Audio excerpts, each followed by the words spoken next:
one of the more interesting or more important concepts that we deal with is the concept of a story. Right? And we all know what a story is. But when we talk about story here, I don't know quite. I'd be really interested in knowing how you translate that into Chinese or something like that. But the story is there, the declarative and procedural knowledge sustaining the performance in the culture. Okay, that's kind of the kind of definition that you would get if you think you're on a test or something, taking a test. But a story is something really basic for us. And to me, it's sort of like the concept of game and the concept of performance. It's a fundamental capacity of the human brain that we're talking about, the human mind. And that is we form memories, but where do our memories come from? Right? How do we do that? And the idea is that somewhere we have these little nodes of information, this little coming together of information that we can act on, we can talk about. That's what we call a story. So a story isn't necessarily a novel or anything of that sort. A story is like if somebody asked you, when you're in Ohio and you see somebody that you don't know, how do you act? What do you do? What do you say? Do you have a story about that? And either your story can be acted out, or it can be like procedurally, right? It can be acted out in a procedure, or you can declare it. You can speak it, tell the story, explain it. It can be very simple. Right?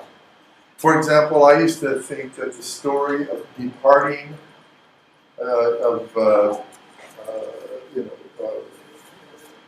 departure or leaving in Chinese, that the story was basically when somebody's going or you're going, you can say 再见, right? Or that sort of thing. Right?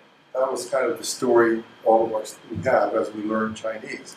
We learn 谢谢, 再见, 你好, that sort of thing. But the story of saying making a departure is 再见. But then later on, one of my MA students kind of did a study of how people did their departures in Chinese, and she just used elements, from a video, from TV shows. She just studied every time somebody left. What did they do? What did they say? And it turned out that 再见 was not used very much. In fact, it was very, very rarely used. And the most common way to signal a departure would be what? What would you say? 走了. Yeah, 走了.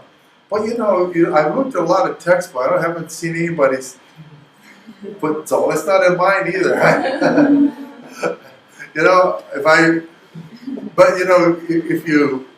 If you're saying goodbye to your teacher, maybe 再见's okay, right? That's fine. But 走了 is much more.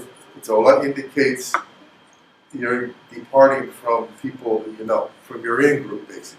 走了. So that's another story. I got two stories now for departure. So the concept of story is it's like the basic unit of knowledge for when you're learning a foreign language or you're working in another culture. What I like to say is that the story is the personal knowledge. Okay, it's the basic unit of knowledge, but it's personal. Every person's knowledge, every person's departure story is going to be different in some way. It's going to have different memories associated with it. It's going to be different in some way. So the story is not just having it, it's an experience, and then it's the memory of having that experience. So it's a personal memory. So in a way, you can look upon things like this, like, who we are as human beings. or who we are in terms of how we represent ourselves to other people. And we can make a conclusion that who we are as an individual, who I am as an individual, is a collection of stories. Right? It's a collection of memories and things, but I can get to that memory through stories. So, and who I am, say, to you, is a series of stories. Right? There's a gap between my stories about me and your stories about me. So we all walk around as bags of stories, some of which we share with other people. And that who we are is in society, who we are in society, is who it is, what stories we've shared, and then what stories about us come back to us. Right? So I share stories with you, and then you have stories coming back. Sometimes they're, it's not going to be perfect match by any means. Right? So we can think of story as a very, very fundamental human capacity, right? It's really important to us as individuals. And the concept of story, knowing your story, getting your story out. If you read a lot of books about how to be successful in the world, it kind of boils down to controlling your story, making sure that people know certain stories about you, and that you reinforce those stories. Right? But he had a really good idea about intelligence. Remember, we were talking about why a dog is intelligent, because it can please the master. But Roger Schenck is saying, how are people intelligent? It's because they can tell or participate in culture, in stories in their culture. All right? So if I want my students to be intelligent in Chinese culture, I want to give them appropriate stories, appropriate means acceptable by the people they're talking to. I want them to have appropriate stories, and the more stories they have, the more intelligent they're going to appear. So it's just simple, You can think of the number of stories equals intelligence. And when we say intelligence, we're not talking about a fixed thing. We're talking about an interpretation. How intelligent you are, or how intelligent I am, is an interpretation by certain people or by ourselves. We can think of intelligence as just a factor of stories. So the more stories we have, the better. So when it comes to talking about language pedagogy, I have a lot of stories. So I can appear to be very intelligent. But if it's sort of like trying to repair a car, I haven't any stories really. So there's no way to be intelligent there, right? So we pick our places where we want to be intelligent, right? And then we pretend that it's a general thing. If we can be intelligent in one place, we assume we can be intelligent everywhere. But we all know it's not true.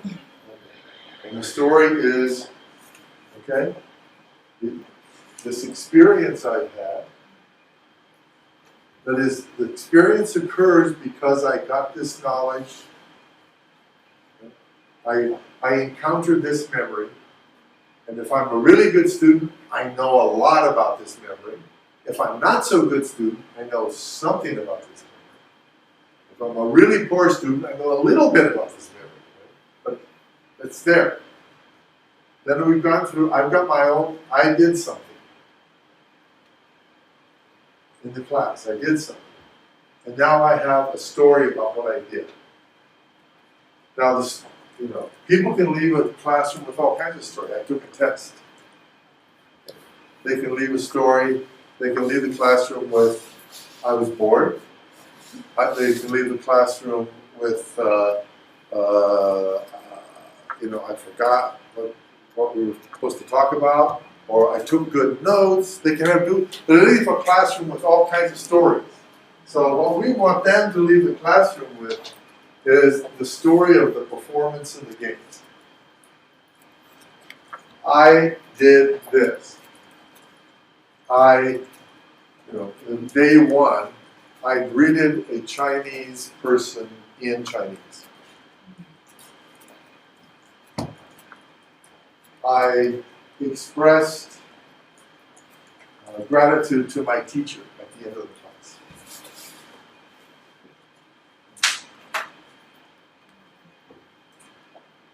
Some of the people on Monday, they come from that performance that they've had, and they leave it with, I explained my position on the urbanization in China, and I had discussion with the people in the room.